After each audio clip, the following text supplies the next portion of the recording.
All right, we back. We ready to roll with this thing. Hey,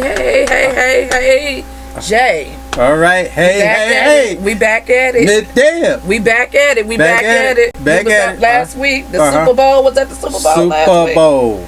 Yeah. It was the Super Bowl. It was the Super Bowl. It's a lot of people into the, Right. I'm not. I'm just not a sports. Person. I can take it or leave it. I can really leave it more so than take it. I can really leave it, but that's just me. But I'm glad to be back with you on the show today, Jay. All right. Okay. Yeah. Talking about the relationship issues. Right. The relationships issues, concerns. Right. All right. And I guess I'll start before I introduce the topic. Here's our cliche. Okay. Well, it's not really a cliche. It's just our standard. To get people to understand, when you hear something about relationships, what people think about is a couple. Yeah.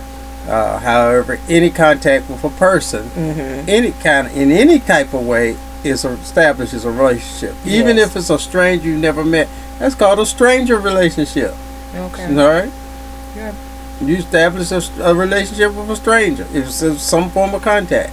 Y'all had some kind of relationship going on. Yeah. Okay. All right. Sometimes some stranger can walk up to you, say something to you.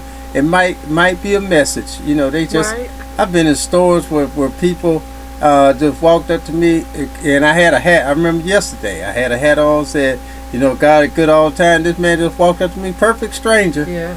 And started a conversation with me. Yeah. And when we left, after we departed, it was like this good kind of feeling that we had. Just that little temporary relationship we had. Right. We connected. Yeah, we connected. Yeah. So, so it's all different kinds of relationships. Family, couple, my boo, all that. Best friend. My husband, wife, best friend. Yeah. Even enemies have a relationship. It might be a hate relationship, but it's still a relationship. Wow. Okay. That's something to think about, Jay. Yeah. That's something to think about. It's still a relationship. Wow. All right. Okay. So today we're going to talk about a kind of a little bit of a particular, more centered to a particular relationship than more general, but it does still, the foundation's still there. Okay. So, folks, without hesitation, we're going to go on with this. Yes. With the topic of tonight. You might have seen it posted on some of the Medium forums, what the topic is. But it is. It is. And we hear this one all the time. For better or for worse. We hear that in the marriage vows all the time. Right, in the marriage vows, specifically. Yeah. For better or for worse. Yes. Is this phrase biblical or is it a cliche? Think about that for a second. Yeah. For better or for worse? Is this biblical or is this a cliche? But isn't it, Jay, let me just ask the question. Isn't it actually in the marriage vows? Isn't it in marriage vows? Not is it in the marriage vows? I'm asking. Yeah. For so richer or for poor. Technically, it's in there. Sickness and health. Yeah. For better or for worse. Okay. Death do us part. Right. Yeah. It's in the marriage vows, the wedding vows. Yeah. Okay. All right. So is it biblical or cliche? Yeah. Is this so biblical? Let's first define what cliche is. Okay. Yes. Because a lot of people here's cliche. A phrase or opinion that is overused and betrays a lack of original thought. Okay. All right, there's another definition for it. All right. Here's the other definition. It is hold on, it says I'm pulling it up here. It says it is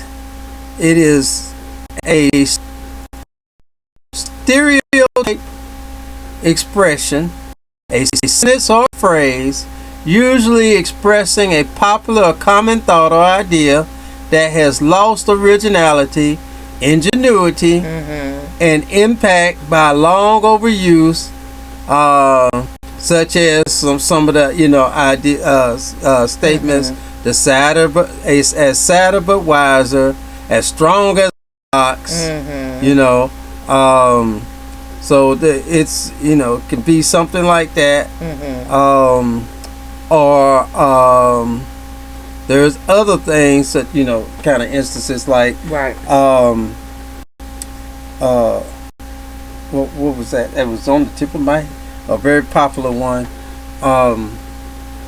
Everything that looks good ain't good. Right. Yeah.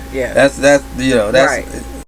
So the first definition, if we go back to that one, it was like an overused statement. Was that what it was? Overused. Right. Overused. Overused. A phrase or opinion. Right. That's overused and portrays lack of originality. Okay. So now, when you get back to the question, is it biblical or is it cliche? I mean, well, so it is in the marriage vows, okay? But is it overused, overstated? Yes, it is. Even though we know it's in there, for, like you said, for better or worse, for sickness and health, until death do us part. And when you get up there and you stand before your family, his family, the pastor, the person that's and you vow to love, honor, cherish until death do you part and all that. I mean, and at that moment, there is a genuine, of reverencing that.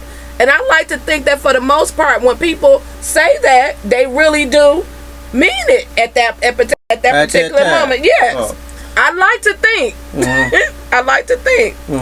But then along the line, whether I'm not putting a time frame on it, year, 5 years, whatever. Somewhere along the line, you forget about all of that, all of those words that you said when you stood up and said to love, honor, cherish, and sickness and never till death. Because as we can see, a lot of marriages, and I know a whole lot of people, including myself, that you said those words, but then you're not together anymore. So now what happened to the for better or for worse, in sickness and in health, until death? Now see, I think that the last one is the one that really gets people, until death do us part. Now see, the relationships have taken a turn, a lot of relationships have taken a turn. You got to be careful of that last one, until death do us part. But I guess we want to talk about it in a positive sense, right, Jay? I just talk about it in as real a sense as it is. Until death do us part.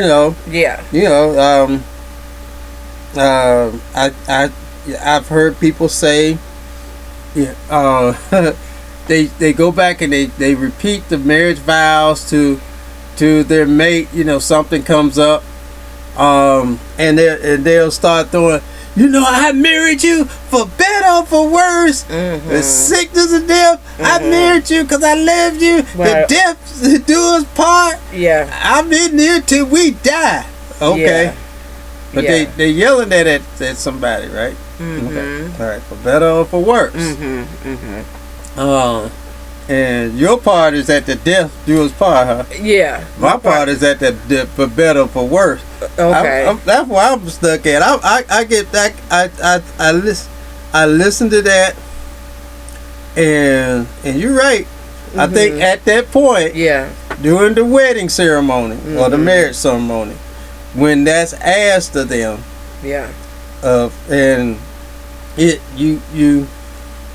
I don't know if it's because we are conformed.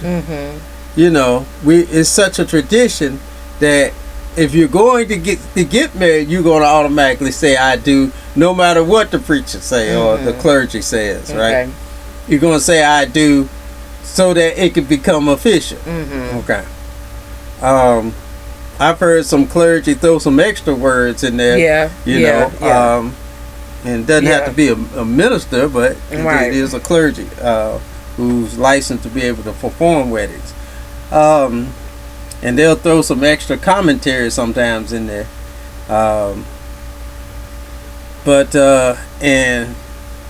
I think because the person is so eager to make it official. That sometimes I wonder if it doesn't matter what is really said. Right. You know.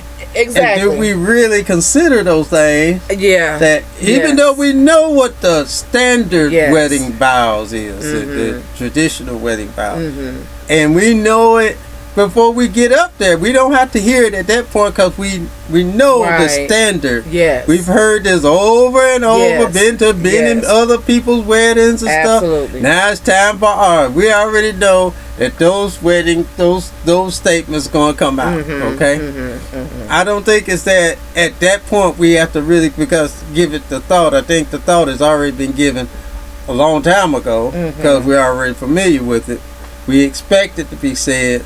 So at that point, I don't think nobody's really giving it that thought at that time because, you know, it's a matter of formality of it just actually being said rather than what's already playing in your head.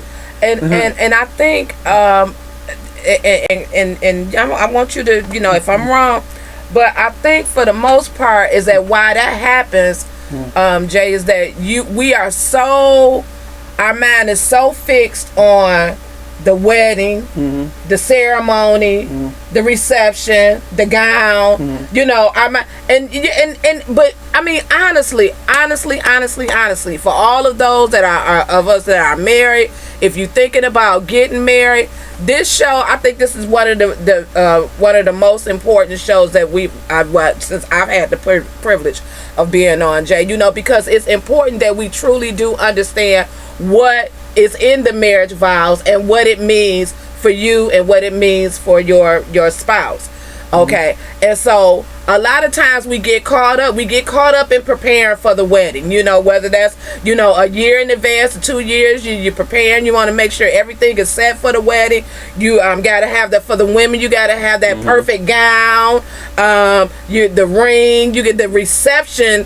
Besides the ceremony itself is the next big thing. So the reception has to be a certain way. So you've got all of that on your mind, and you want to make sure that it comes out grand. Okay, so you have the ceremony, and so now you're at the reception and it comes out grand, and then you're left with what, the next day or the day after the ceremony, the day after the reception. And so now it's time for you to really see if those words that you spoke in front of the pastor or the minister is going to ring really true.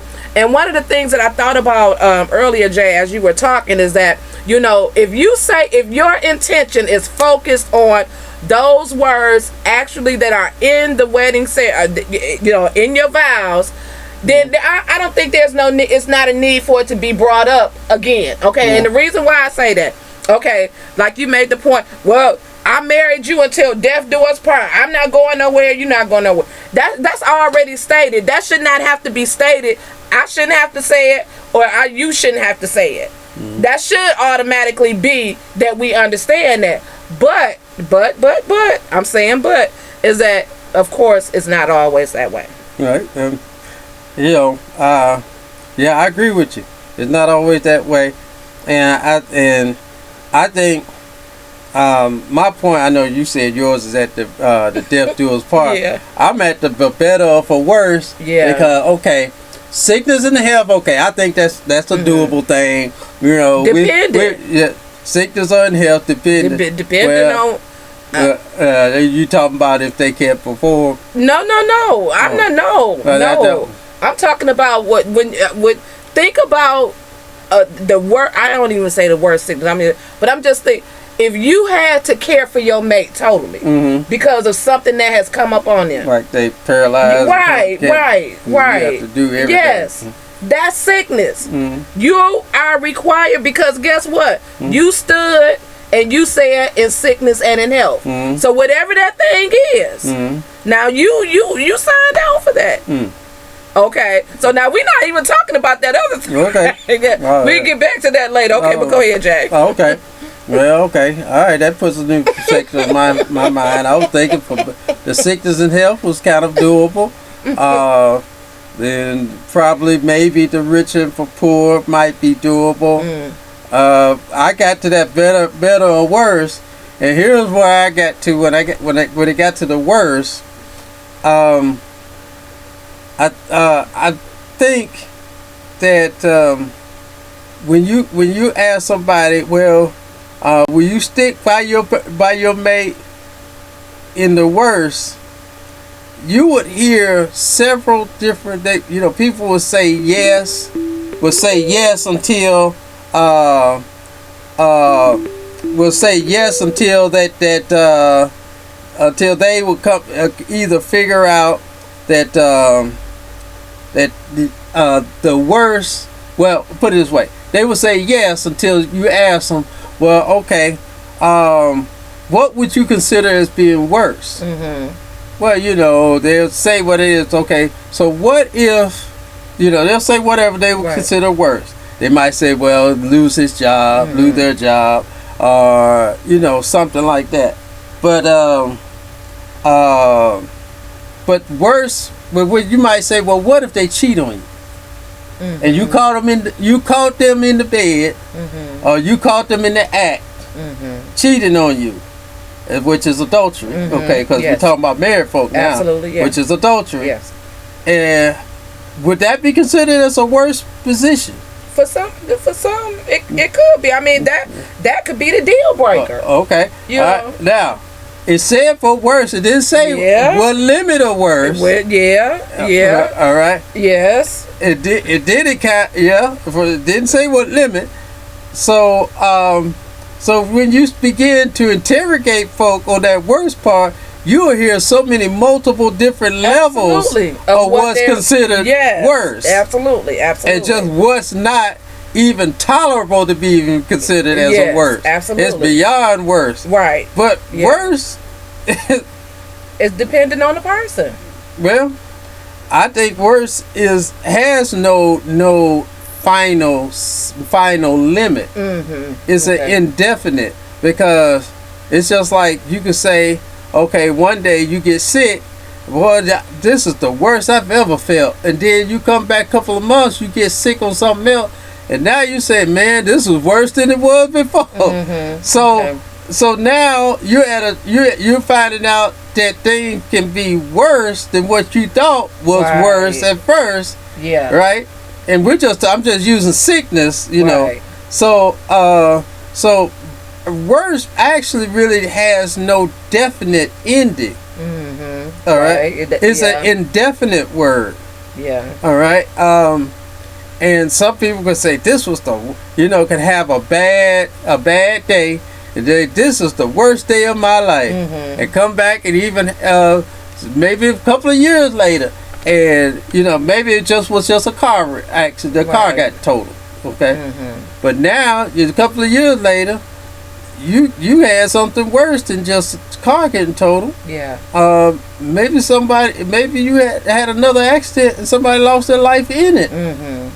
Now you can say that's worse. So we never know what is actually considered. That's true. Worse. Absolutely. Absolutely. Because it has no end cap. It has no end. Okay. So, since it has no end cap, and I hear people always come back saying, well, this, about marriage vows. Well, the Bible says for better or for worse and all that. And I was like, where does it say that in the Bible? I have heard people come and actually want to throw that. Well, the Bible says, for better or for worse. I'm like, for better or for worse? Where did it say that? Okay. But, okay, so. Okay, so we talk about the sickness and in health. Right. The better or for worse. Till death do us part. Let's talk about that death do us part thing. Okay. So now, what does that entail? Okay, when you think about that part of the marriage vow, till death do us part, and it would seem to be, just fairly simple. Either you leave, or I leave here, whichever one leaves first. That's what it's supposed to mean. But now, and I stated earlier, is that we have gotten so far away from the marriage vows in itself, for the most part. I'm not saying everybody, I'm saying for the most part, because there are, like those things that you talked about earlier, Jay. What will, you married today, but then a year later or 2 years later or however long, you divorced and separated. What happened to all of that? Now, I understand that there are circumstances that come up in the marriage where you feel, y'all just can't make it together no more. And I'm not even saying that's an excuse. I'm saying is that there's some bad stuff that comes up in marriages, and so, and it is a good thing that you do go ahead and leave the marriage and to keep somebody from getting hurt or something like that. So now, when you talk about until death do us part, in an instance, and I'm just throwing this out here, I'm not, I'm just throwing this out here. So in the case of where there's abuse, physical abuse, and the person because now it only just don't just happen to women.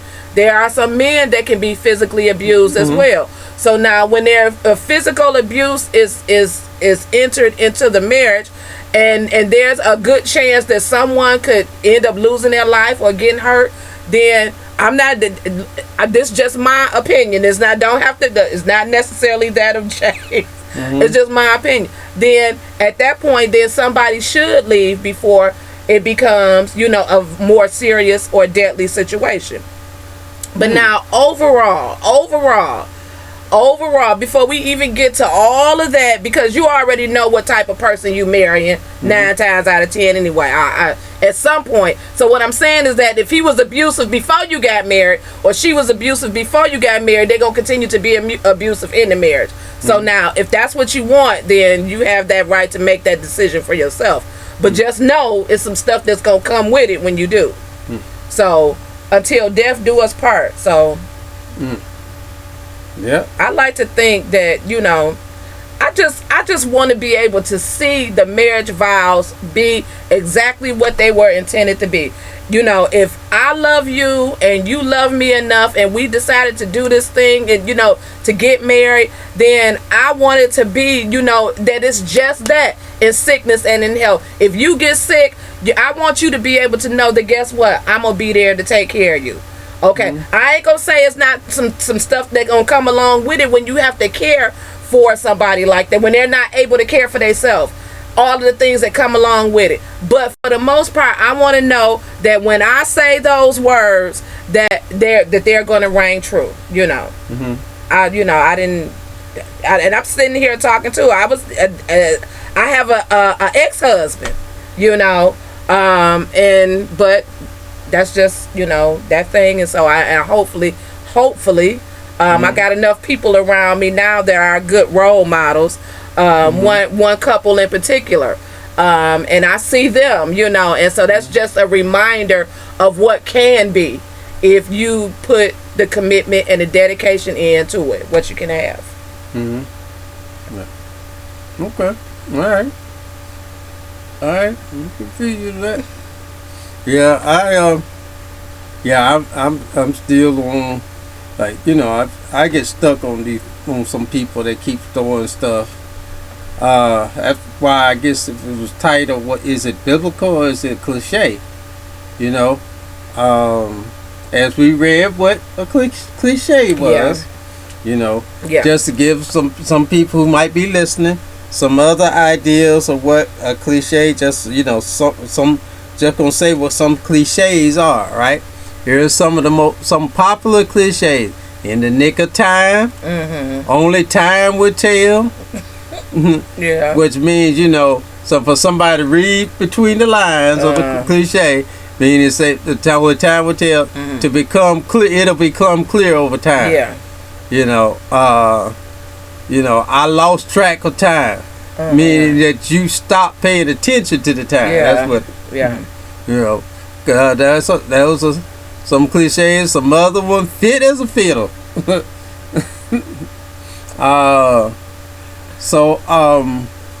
Or frightened to death. No good and well you didn't die because you still alive telling the story. But you know what, Jay? Let me just say that. Let me just say this right here. I mean, it scared me to death. Right, but no, you ever had something to scare you? Like, I mean, have you ever just really been scared like that? You know, have you just ever really been scared? I might have scared the hell out of you. That's close to it. That's close. It didn't scare you to death. Almost. Okay. You were better off just said, I almost died from that. At least I can go with that. Okay, you still living. Okay, well, I guess I ain't never been that scared yet, but okay. Some people will say that it scared me to death. Yeah. I'm like, really? Why are you still here? I thought we were doing your funeral. That's on the on the verge of being scared. Like, that's what that means. On the verge, Jay. Okay. Yeah. Yeah. Oh, you looking at something? A diamond in the rough. Oh yeah, you like that one? Yeah. You heard that one? Yeah, I remember hearing that. A diamond in the rough. Mm-hmm. Yeah. And here's one of the most popular ones. The Writing on the Wall. Yeah. Hey, Michael Jackson was right singing that song. He got a song? Yeah, you know The Writing on the Wall? Yeah, I probably have, but... Yeah. Okay, all right. Mm-hmm. Okay. Yep. Which actually means that something is clear and already understood. Right. You know, when you be like, did you see the writing on the wall? Right, yeah. It's supposed to be clear. You mean like, didn't you get it? Right. Why didn't you get it? It was just as easy and clear to see. Yeah. Okay. So when you talk about, cliches and like we're talking about the wedding vows or the marriage vows, I don't think no one actually just stands there, Jay, on that day and just, I'm just gonna say it because I know it's just in there, and that's just a part of it, so I'm just gonna say it. I don't think no one stands there with that intention on that day. It's just that we allow things to happen in our relationships that get us off point from what we what we recited the day, those words that we said the day we stood in front of the minister and recited those words. And then I think a lot of times, for the most part, I don't think people really understand the full validity of the marriage vows. It's just something, I'm gonna just go on and say it, but I think we need to understand it. I think we really do need to understand it. I think we really do. Well, it's like the writing on the wall, ain't it? Well, and you would think it would be clear. You would think it would. Yeah. Yeah. Because you made the point earlier about if your husband lose his job, or would you still stay? And if we take that back to this right here. So now, if you have a man and a woman, and he's done provided this woman with the best of everything from day one, and this is what she's used to, and then he loses his job for whatever reason, is she really gonna stick around? Because now, mind you, she's used to being, just lavish with the finest of everything. And so now he's not in the position to give her those things anymore. Is she still gonna stick around? Is she still gonna stay? Okay. Or if he gets, now let's talk about the situation you brought up earlier, Jay. If physically he could not perform. Oh, we on that? Okay, yeah, we on that. If physically he could not perform, that's your husband. Are you going to stay? Are you going to honor your marriage vows, those words you said. That because he's still your husband. He just can't perform. Okay. So what you think about that, Jay? That could be part of that worst part. You think so? Yeah, you know. For better or for worse, somebody like, oh Lord, oh boy, this is the worst day of my life.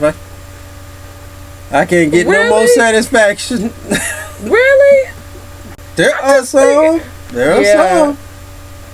You know, as you were saying, would that woman still stay around if he couldn't perform? It had to be considered work bad for her to not, if that was one of the main reasons. Okay, now I'm looking at, because there are reasons where a man gets to the point to where he can't perform, and I'm saying for the most part, it's something medical.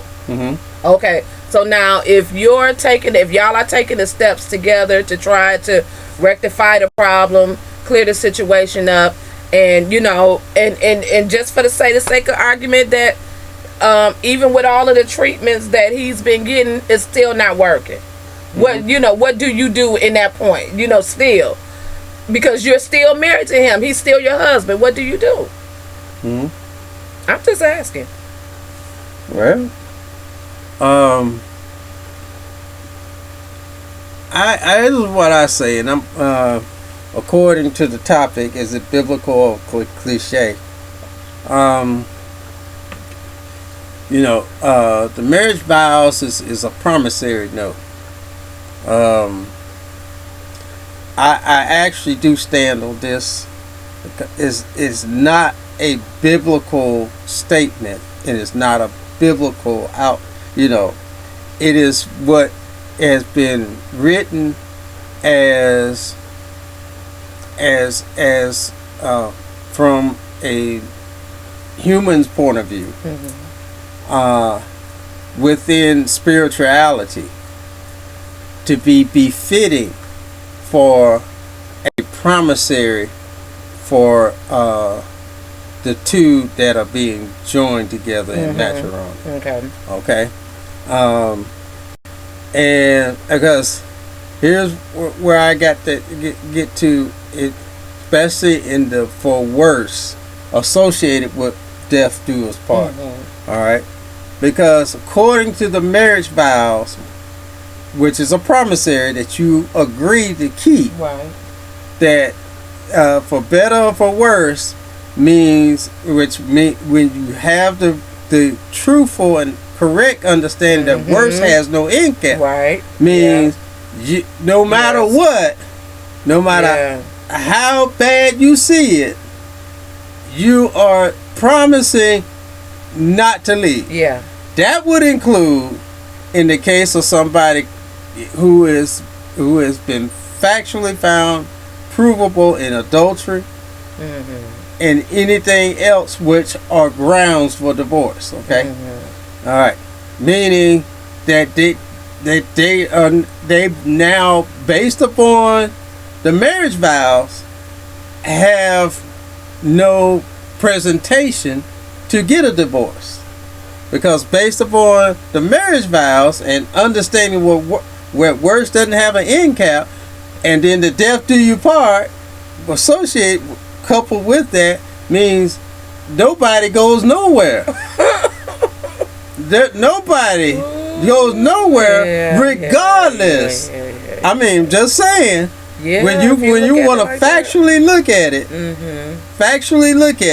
because like factually looking at the worst part to death. I mean that's without to death. I mean that doesn't have to have no. So for worse, it says don't have no end cap means that no matter what it is, your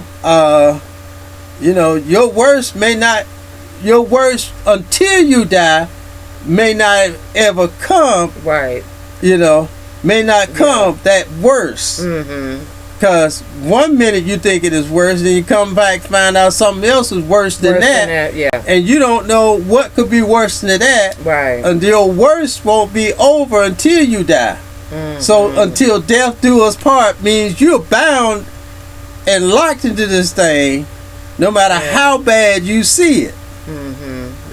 Okay, according to the marriage vows. According to the marriage vows. Right. However, I find that a little conflicting with biblical writing that says that except that if a man be caught, or man or woman, one be caught in adultery, that you have permission to get a divorce. That conflicts with the way that the marriage vows is written. That really does. Because according to the way the marriage vows is written, it said for better or worse. It didn't say worse as you see fit, or worse as whatever limits you consider worse. It's open, meaning there is no end cap to it. Yeah. So,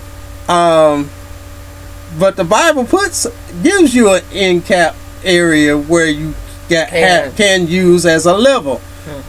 So I say that may be, for me, it seems like more of a cliche than a biblical statement, and it's definitely what the marriage vows are not in the Bible. I mean, I don't know why folk want to throw a, it's in the Bible for better or for worse. I was like, really? I ain't never seen it. Okay, so in saying that, Jay, so and I'm just asking the question. So should the marriage vows be rewritten then? I'm going to tell you one. I'm going to tell you me. Traditional standards would not be in my wedding. Okay. I'll just put it point blank. It would not be in my wedding. Tradition, and that word tradition has a lot of play, because it is a warning sign, because anything based upon tradition, when comparing to biblical, is a conflict, because biblical does not function on traditional standards. It functions against traditional, because that was Christ's whole well, it wasn't his whole battle, but it was one of the very evident differences between what he was presenting and showing the example, compared to what the Pharisees were presenting and showing examples, which the Pharisees function on traditional standards. Yeah. Okay. And Christ spoke against that. And so I say when you go against what's traditional, you might want to check into it and question it, if you're a biblical, if you're claiming to be a biblical operating person. Okay. Because if you might find it to be a conflict, or not cohabitating with the scriptures. Okay. With biblical standards. Right. Okay. And with, as I was saying,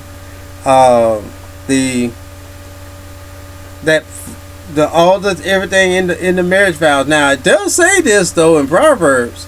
It's dangerous to make a promise and break it. Yes. So right. Okay. Yeah. Now, according to that biblical area, that kind of honors the marriage vow. That's not in the Bible, but the action of you saying "I do" is agreeing to. Right. Yes. To those terms. Yes. Now, you might agree to something, and I won't say unaware. And I can say this because all throughout Proverbs and all throughout several other scriptures in the Bible makes it clear that it says that it is an ignorant act. So you might say "I do" to traditional standards and certain things that you make a promise to in ignorance. All right, in ignorance. All right. and later on come to find, that it ain't what you thought it was. Yeah, right, yeah. You're yes. not you're trapped. Yeah, in something that actually, with something that's more indefinite, where you actually had some escapes. Mm-hmm. Okay, because you've promised. Yeah. No matter what. No matter what. Yeah. No matter what. Yes. That you would not leave. Yeah. No matter what. Yes. Yeah. And I don't care what you throw in there. That is no matter what. Those marriage vows is a locked in situation. Mm-hmm. If you don't pay attention. Yeah, you right. Sickness and health. Yes. Yes. Rich or poor. Yes. No matter what. No matter what. Yeah. Rich or poor. Didn't say what level of poorness. Mm-hmm. It didn't say almost broke. Mm-hmm. All right. Mm-hmm. It didn't say put out it to the point where you had to put out it. It's a rich or poor. Right. We can live with the rich part. Right. We can live with the health part. That poor, that sickness. The sick part. Yeah. The poor part. We can live with the better part. The worst part. Right. Not that. And we can actually live with the death part as long as the positive of the other preceding one, health, rich, and poor, health, rich, and better, is in place. I'll stay to death. Or you think you gonna get something when they leave up out of here? Yeah. That will better be together. But no, I'm just making it funny. But you know what? This is another thing I thought about. But you know what? That's true. I'm just trying to. Right. That's true. But you know what? In another part of the wedding vow, this is what I thought about too as you were talking, and that's why doesn't it also say that's why marriage is not to be entered into lightly? Right. That's what that means. Mm-hmm. It is not to be entered into lightly. Mm-hmm. So now, when you hear that, what does that mean? Okay, yes, I'm saying for the preacher is saying for better or worse, sickness and in health, till death do us part. You thinking all of this good stuff, the marriage is gonna be roses. Mm-hmm. But no, it's not going to be. It's not going to be. Marriage is not to be entered into lightly. Why does he say that? Because there are things that is going to come with marriage. Are you gonna be able to hang in there and deal with it and do what it takes in order to keep the marriage alive and thriving? Okay. Mm-hmm. Are you willing to do that? We love the idea of our marriage, being this ideal romance, and our man, our husband is our Prince Charming, and he's taking care of me, and y'all taking care of. That's good and fine. There's nothing wrong with that. You can have that if you're working toward it. But there's also some other stuff that's gonna come against that. Are you gonna be willing to hang in there and do what it takes for the marriage? Now, mind you vowed. Mm-hmm. Yep. Yeah, you vowed. You vowed within that 2-minute section. Took you 2 minutes to make that vow for something of eternity. For eternity. Mm-hmm. Like a 2-minute prison sentence is what they call it. Yeah. But we just making light of it. Oh, you got the files? Yeah, the exact words of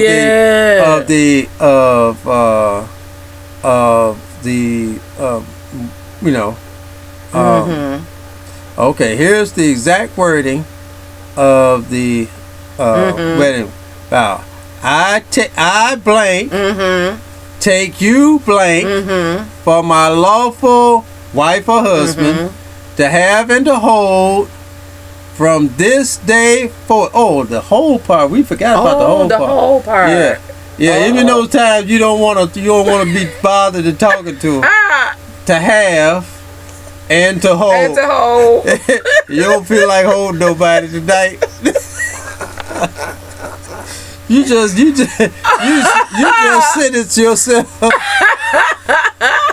Oh, how many folk done broke that part? They broke that part before they even got to the women. Yeah, women. You won't sleep on the couch tonight. Right.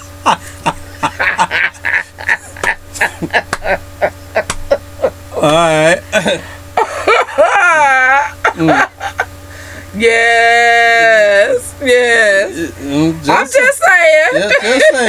just saying. To have and to hold. Yeah. To have. Boy, we so quick.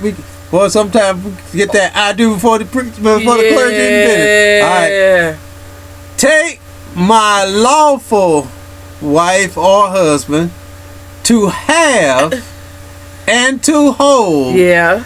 From this day forward, for better, for worse, for richer, for poor.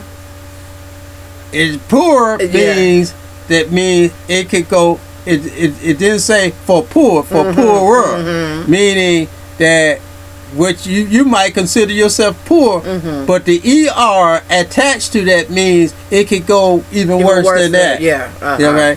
You could go even poorer than what you're considering is poor. Okay. Right. All right. And same thing with the ER on rich. Yeah. Richer. Right. You could even be more prosperous and continue to build upon being prosperous. All right. In sickness and health until death do us part. Then it says, I blank take you blank to be my husband or wife. Yes. How do you plead? How do you plead? Because you on court today. That's right. And you got a whole jury of witnesses out here. Oh my goodness. Yeah, how do you plead? Not guilty.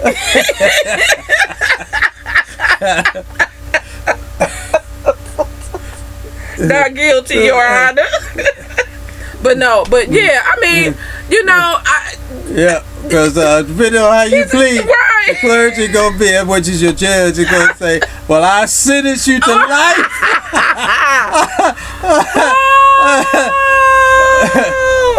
But no, we just make it fun. You just make it fun. It's all in fun. But no, I mean, Jay, I mean, honestly though, it's not a whole lot there, but it's enough in there to let you know that how serious, this is, how serious marriage is when you vow those vows. It's not, not just words to be recited. You got to really feel that. You got to, because that's going to be you. In one way or another. It's you. So how you going to deal with that, I look at how people, and I'm not saying everybody, I'm saying for the most part. I mean, because people, now you can get a divorce for the smallest things. We're not talking about you to, dealt with something serious or severe in a marriage. I'm talking about, just for the smallest thing. We just ain't getting along anymore. Irreconcilable differences. We divorced because of irreconcilable differences. And for that, and if you're, divorcing or, for that reason, people have just made a mockery of the sanctity of marriage. You see it all the time in Hollywood. They getting married one day and then the next 6 months to a couple of months later they divorce and moving on to somebody else. It's just a mockery. And it has nothing to do with the words that they stood in front of a preacher and their family and vowed to love and cherish one another. It's nothing to do with that. It's all about the bling of the ceremony, if I could say that, the bling of it. You got shows on TV now, Say Yes to the Dress. You know, where the women go on there and they pick their perfect or what they consider to be their ideal wedding dress for that day. You know, paying thousands and thousands of dollars for this dress. And we're not talking about this. So that's just the dress. Then you got to get the accessories to go with it and the reception and all of that stuff like I was talking about earlier. You know, and there's nothing wrong with that. I'm just saying, after the reception is over with, then what do you have to stand on? Mm-hmm. I'm looking at I was looking at a couple of other wedding vows that was just the standard that right. the tradition. Then you have some that they take out of them, you know, and kind of change some of the wording a little bit. Because I was looking at the pagan vows. Yeah, but I didn't know there was such a thing as a pagan wedding vow. Wow. You know, those are basically non-believing people. Okay, that's interesting. Yeah. But here's an example of a typical Baptist vow. Baptist, you know, religion. Right. Is will you blank have blank to be your husband or wife? Will you love him or her, comfort and keep him or her, and forsaking all other, remain true to him or her, as for as long as you both shall live? Then you get that I do or I will. Then it goes to the other person. All right. Then it says, with this ring I wed with all my worldly goods, I thee endow in sickness and health, in poverty or in wealth, till death do us part. All right. Yeah. In that one, they really didn't say much about. Not so much about better or for worse, but they kind of look like they went and extracted some of that. But the pagan vows, it goes, I blank in the name of the Spirit of God. Now I wonder if they're pagan, why would they say in the Spirit of God? Yeah.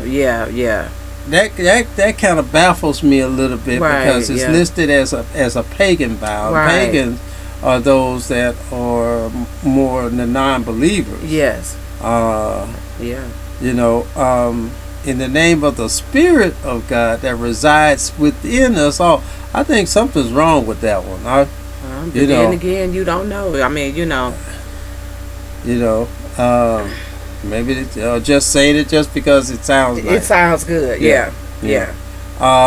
By the life that courses within my blood and the love that resides within my heart, take thee blank to my hand, my heart, and my spirit, to be my chosen one, to desire thee and be desired by thee, to possess thee and be possessed by thee. Yeah. Possessed. Yeah, possessed. That's why it's to possess you and you possess me. Yeah. Wow. Yeah. Without sin or shame. For naught can exist in the purity of my love for thee. I promise to love thee wholly and completely without restraint, in sickness and in health, in plenty and in poverty. That's kind of like rich or poor. Yeah. In life and beyond. That's death to us part. Yeah. Where we shall meet, remember and love again. I shall not seek to change thee in any way. Oh, that's one I think should be in every marriage vow. That's the only thing. That's the only line in there, though. Yeah, because they show that boy, that folk. Some folk do an automatic twist when after that I do, man. Okay, now it's time for me to make them what I need to be. I got them now. All right. I shall not seek to change thee in any way. I shall respect thee, thy beliefs, thy people, and thy ways, as I respect myself. Now I like that last part. I really do like that last part. Yeah. I shall not seek to change thee in any way. Yeah. And I respect thee. In other words, thy beliefs, your people. Yeah. And just like I want you to respect me. In other words, I'm really saying I am really taking you for who you are. Yes. I'm really taking you for who you are. Yeah, Jay. Now we probably have to do another talk on this, you know, because this thing can go a long way. You know, if we start putting that last sentence in there, you know, I think, you know, because that goes back to the question I asked you earlier about should the marriage vows be changed? And so, you know, in some instance, and you know, because they're not telling the truth. They're not telling the truth about this thing.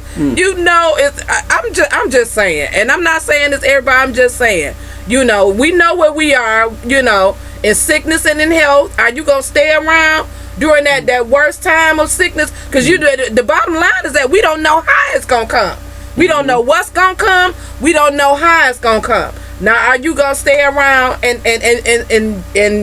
and focus on the marriage, because that's who you vow to, that's who you marry, you know, that's who you marry.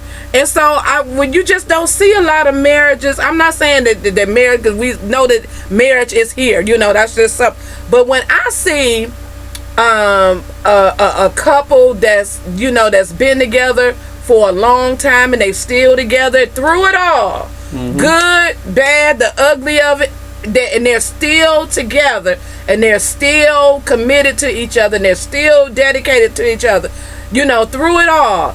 That's what I like to see. That's what encourages me, to let me know that if they can do it, I can work toward that same and have the same thing, you know. And that's what I look at. That's what I look at. Anybody can get married. Anybody can get married, but it takes two people that keep the marriage together. Right. Two people that are committed and dedicated to keep the marriage together. Yeah. We did a show